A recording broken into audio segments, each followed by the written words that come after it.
You are probably leaving your best work on the table, not because you don't know enough, because you know too much. And the things that would open everything for your clients have become so familiar to you that you have stopped believing anyone would even want them. I want to tell you about a boardroom in Shanghai.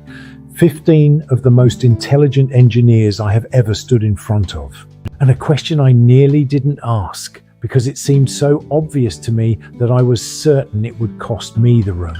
It very nearly cost me everything for a different reason. The question itself was not the problem.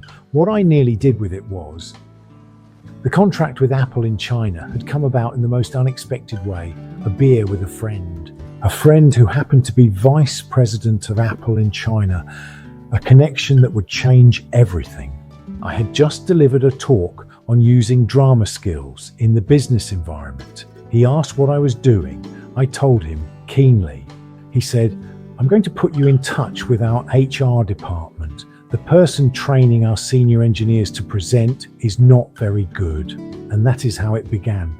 On the morning I walked into that boardroom, I was carrying the particular kind of weight that comes not from doubt, but from wanting very badly not to waste something you fought for.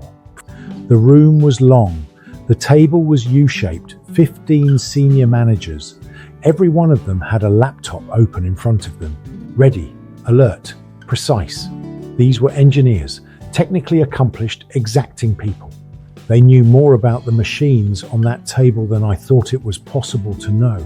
And I had a question I wanted to ask them.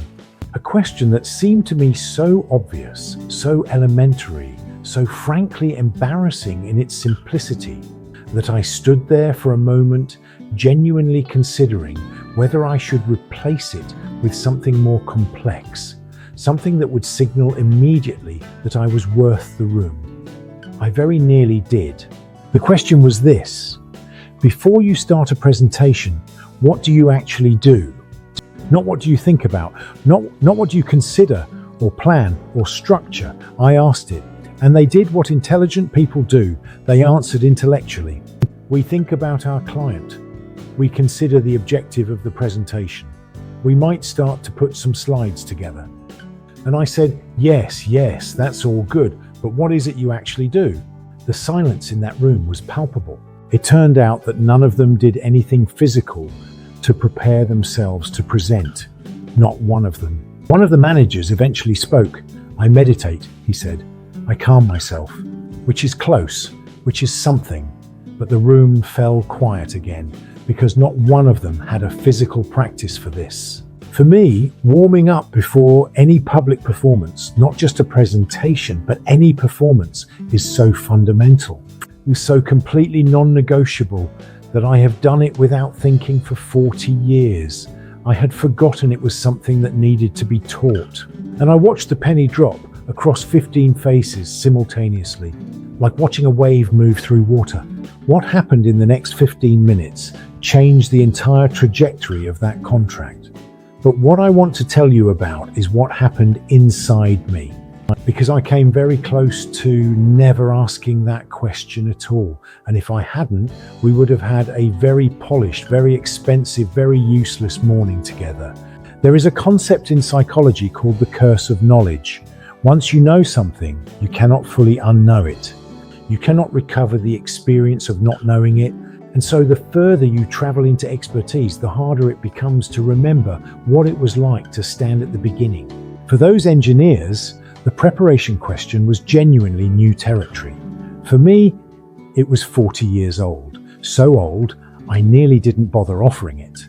I've spoken to many experienced professionals who have been building businesses online and cannot understand why their content isn't reaching people. They are posting about advanced frameworks, about methodology, about the sophisticated end of what they do, because anything less feels to them too obvious, too basic, too embarrassing, like I felt standing in that boardroom. The things that are most basic to you are the things your audience is searching for at 2 a.m, not your advanced frameworks, your obvious questions.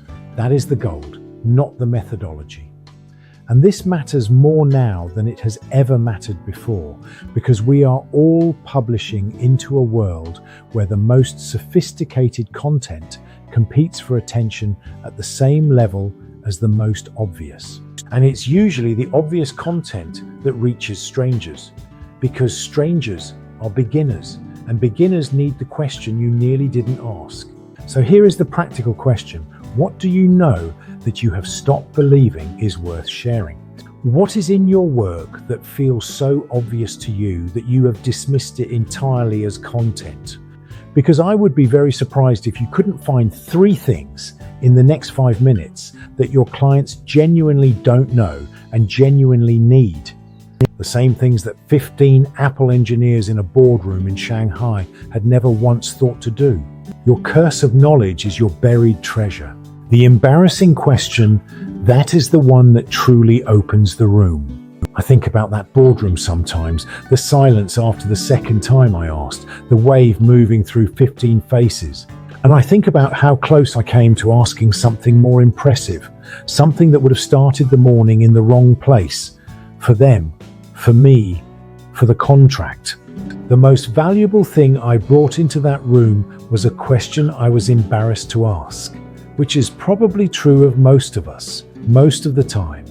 If any of this is landing, if you sense there might be a gap between what you know and what you're offering, and it would be worth a conversation, message me. I'll see you next week.